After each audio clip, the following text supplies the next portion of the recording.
Hearty हिमाल जानको लागि चितवन बस पार्कमा माइक्रोमा सबैजना घर परिवार साथीभाइलाई बाई गर्दै पोखरा पुग्दाखेरि राति 9-10 बजिसकेको थियो। सबैजनालाई एकदमै भोक लागेको कारणले गर्दाखेरि चाहिँ हामी त्यहाँ खाना वेट गर्दैथ्यौँ।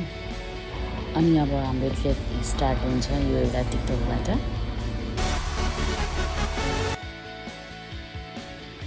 पोखरादेखि सबेरै उठेर हामी गाडीतर्फ लाग्दैछौँ। साथीभाइ सबै रमाइलो गर्दै 1 घन्टाको यो यात्रा हाम्रो। बाटोमा देखिएको यो दृश्य, हिमालमा सूर्यको किरण पर्दा देखिएको यो दृश्य लाग्थ्यो कि हिमालले हामीलाई वेलकम गरिरहेको जस्तो। निकै नै सुन्दर र मनमोहक दृश्य यो हिमालको। हेर्दै हेर्दै हामी गाडीतर्फ लाग्दैछौँ।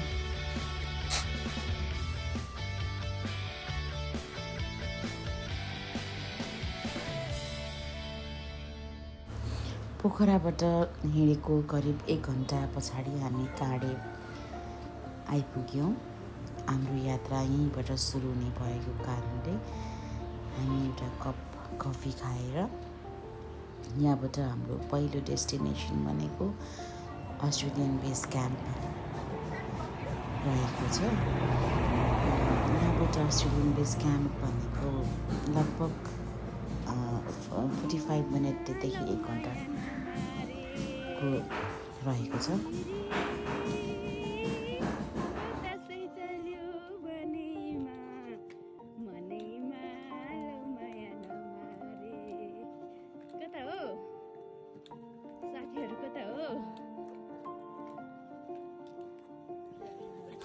अस्ट्रेलियन बेस क्याम्पसम्मको काँडेदेखि अस्ट्रेलियन बेस क्याम्पसम्मको यात्रा चाहिँ अलिकति ठाडो उकालो रहेको छ।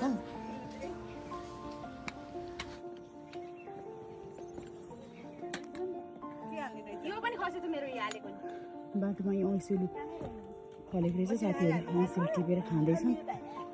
मानिनी अलिक माथि टुप्पामा गएर वेट गर्नुभएको छ। हामी बिस्तारै बिस्तारै हिँडिरहेछौँ। भान्जी मैं तो फिर से थक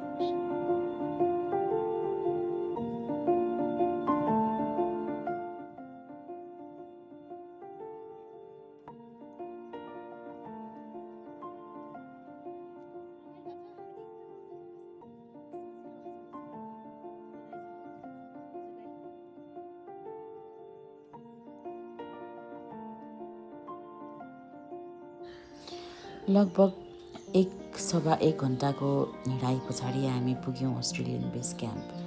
त्यहाँ पुग्दाको यो दृश्य कुनै शब्दमा बयानै गर्न सकिँदैन। टक्क उभिएर हिमाललाई हेरिरहँ जस्तो दृश्य। तर हाम्रो नेक्स्ट डेस्टिनेसनमा पुग्नुपर्ने नै भएको कारणले गर्दाखेरि हामी त्यहाँ ब्रेकफास्ट गरेर हाम्रो नेक्स्ट डेस्टिनेसनतिर अगाडि बढ्दैछौँ।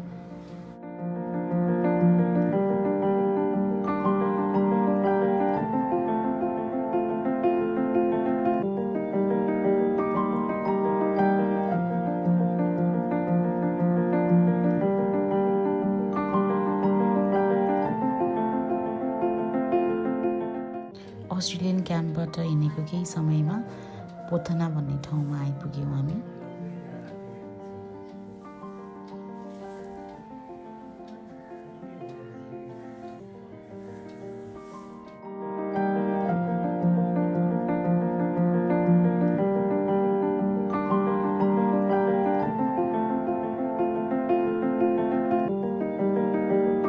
आउनै लागेका छौँ।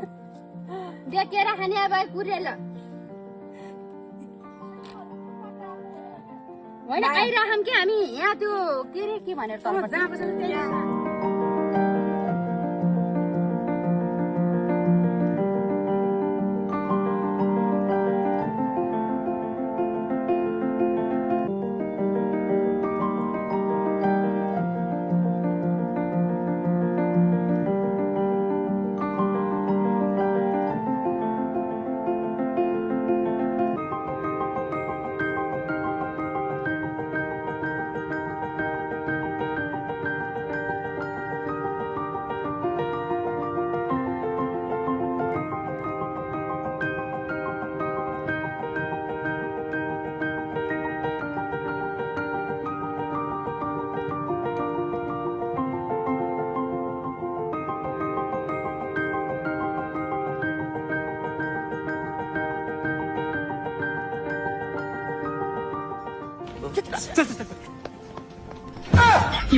कुछ पैसे बचा के घूमने निकल जाया करो, वरना बुढ़ापे में घुटनों के दर्द के साथ घूमोगी क्या?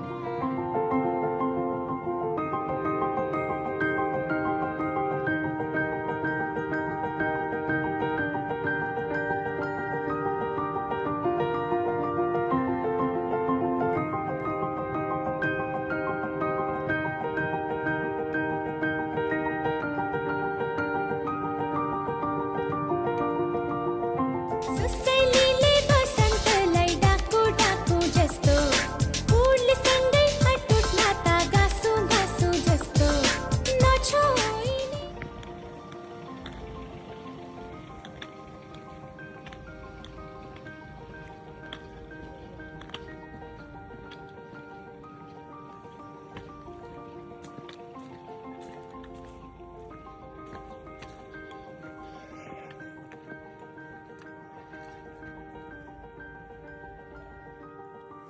यस्तो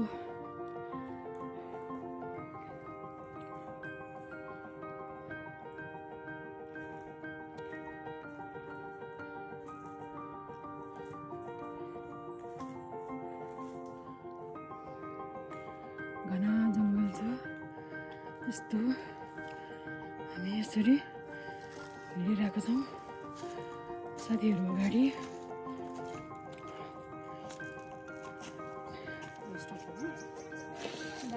त्यही गीतमा हाल्छु कि म त्यही गीतमा आफ्नो साउन्ड पनि आउने तँ पनि आउने बनाउँछु कि म बनाउँछु कुछ पैसे निकाल के घूमने चलना दोस्तों, बुढ़ापे में घुटने के दर्द होगी, फिर इधर बैठू कि उधर बैठू कि हो अब यस पछाडि हामी देउराली आइपुग्छौँ अहिले। यो मिलाइदिने बाबु ल। देउरालीमा गएर खाना खाने छ हाम्रो प्लान, अनि त्यसपछि मास्टर लाग्ने। आज हामी प्लान चाहिँ हाम्रो 5 बजीसम्म फरेस्ट क्याम्प पुग्ने हो। अब यो हाम्रो हिँडाइले आज खै कति बज्छ हेरौँ है गाइज। अघि पोथाना पछाडि हामी पोथानाबाट लगभग कति टाइममा आइपुग्यो हेर्नुपर्छ। प्रितम देउराली आइपुग्यो। जङ्गलै जङ्गल छ, यस्तो धरो छाउन सजिलो छ।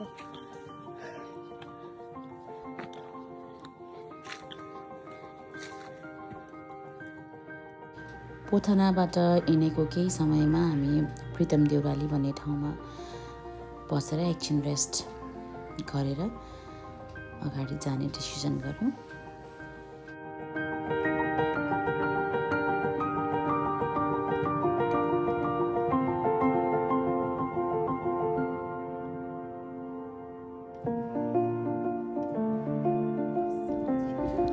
प्रितम देउरालीबाट हामी अब अगाडि लागे पछाडि चाहिँ बाटो अलिकति अप्ठ्यारो खालको भए पनि हामी बिस्तारै बिस्तारै हिँड्दै आफ्नो गन्तव्यतिर अगाडि बढिरहेका छौँ।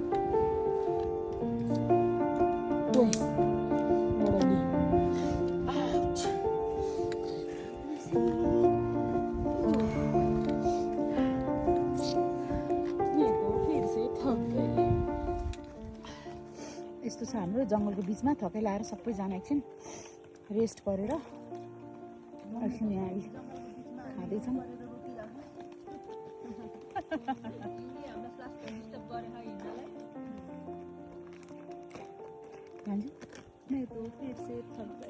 कस्तो भइरहेछ? गाह्रो भइरहेछ? त्यस्तो गाह्रो भएन। ठिक छ।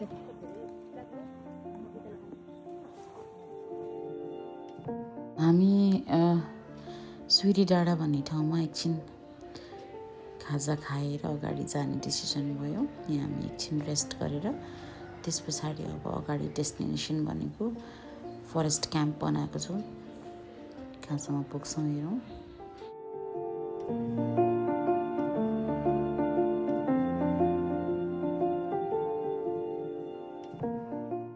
सुइरी डाँडामा खाजा खाएर एकछिन रेस्ट गरेर हाम्रो नेक्स्ट डेस्टिनेसन चाहिँ फरेस्ट क्याम्प थियो, तर हामी त्यहाँसम्म अलिकति पुग्न सकेनौँ। त्यहाँबाट 1 घन्टा ओरै यो दुधखर्क भन्ने ठाउँ रहेछ। हामी चाहिँ राति त्यहीँ बस्यौँ। राति चाहिँ भिडियो क्याप्चर गर्न नसकेको भएर यो चाहिँ म बिहान उठेर यो मर्निङ भ्यू यति राम्रो क्लियर हिमाल देखिएको छ। अब यस पछाडि चाहिँ हामी फरेस्ट क्याम्प हुँदै माथि जान्छौँ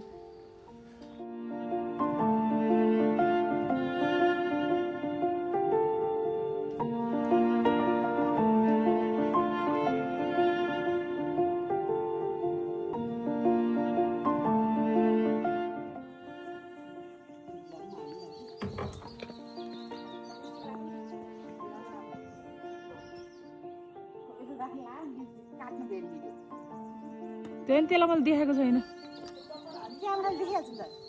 देखिँदैन कि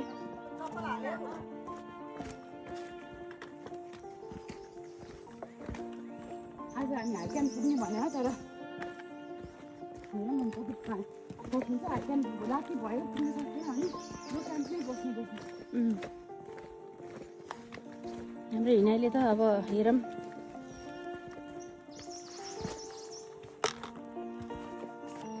यस्तो त छ बाटो ए पर बुढ्ला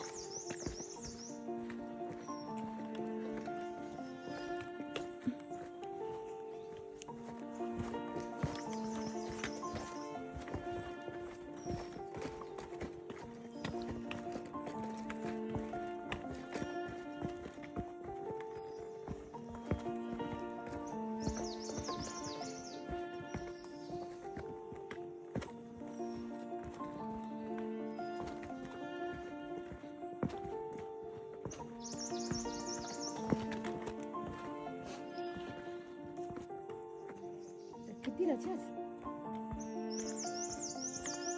अनि दुध खर्कोबाट लगभग आधी घन्टा उता जङ्गल छ उकालो ओह्रालो हिँडेपछि यो एउटा होटल जस्तो छ फेरि नाम पनि रहन्छ होटलै होला है यहाँ आइपुग्यौँ यहाँबाट हिमालको भ्यू कति राम्रो देखेको झन् क्लियर जति अगाडि आयो त्यति हिमाल नजिक नजिक नजिक नजिक आइरहेछ कस्तो राम्रो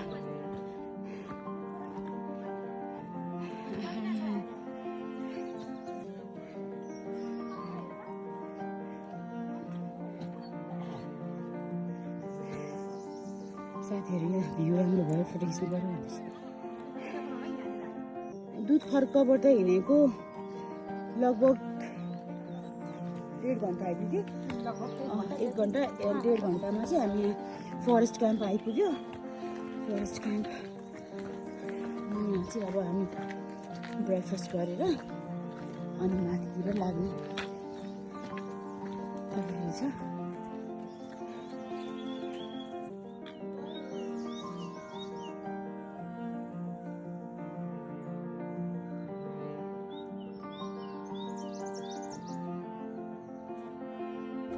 लोग दीवाने देते हैं ताने दिल तो बस दिल की ही माने नैनों से नैना टकराए न जाने क्या फरेस्ट क्याम्पमा हामी चाहिँ ब्रेकफास्ट गरेर अब यसभन्दा माथिको डेस्टिनेसनमा जाने रेडी हुँदैछौँ गो फरेस्ट क्याम्पबाट अब रेस्ट क्याम्पसम्मको बाटो भनेको चाहिँ एकदमै अपस्टेयर्स एकदमै ठाडो उकालो रहेको छ र पनि हामी बिस्तारै बिस्तारै आफ्नो गन्तव्यतिर पुगिरहेका छौँ क्याम्पबाट एक्ज्याक्टली 1 आवरमा रेस्ट क्याम्प आइपुग्यो रेस्ट क्याम्पको भ्यू चाहिँ यहाँ माछापुच्छ्रे हिमाल क्लियरली देखिएको छ कस्तो राम्रो देखिएको छ यो माछापुच्छ्रे हिमाल हो स्टिल यो चाहिँ रेस्ट क्याम्पको भ्यू अब रेस्ट क्याम्पबाट चाहिँ सिधै उकालो छ सिधै उकालो छ ल यो भ्यू यस्तो राम्रो बल्ल रियाक्सन दिँदैछ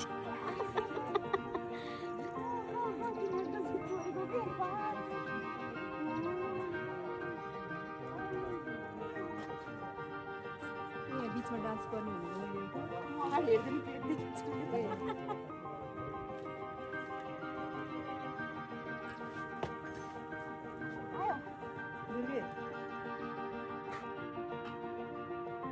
थोरै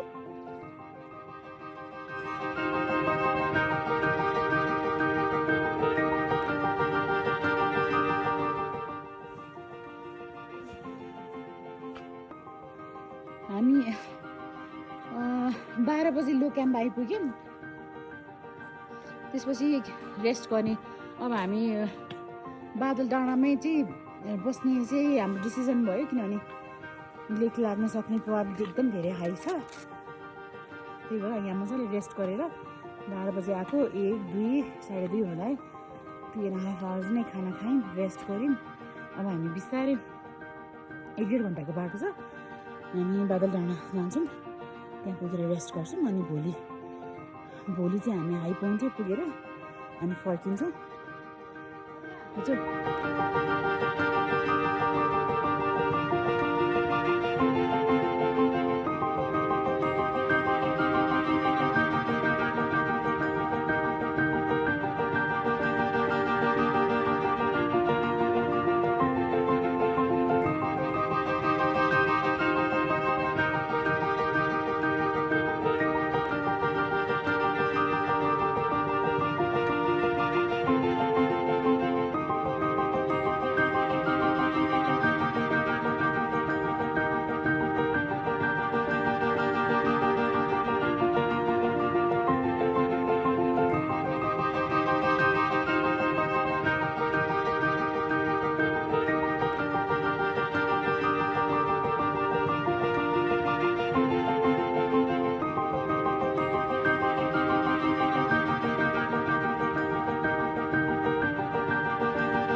फाइनली हामी 4 बजे बादल डाँडा आइपुग्यौँ।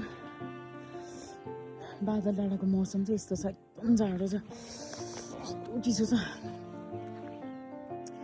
केही पनि भ्यू देखाएन, सबै कुइरीमण्डल छ है।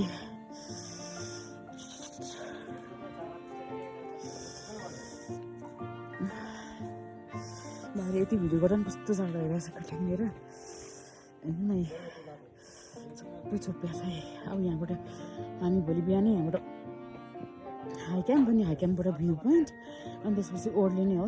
हेरौँ कहाँसम्म ओर्लिन सक्छौँ। भ्यायो भने भोलि टाइम रह्यो भने हामी पोखरै पुग्ने प्लान छ। Let's see what happen.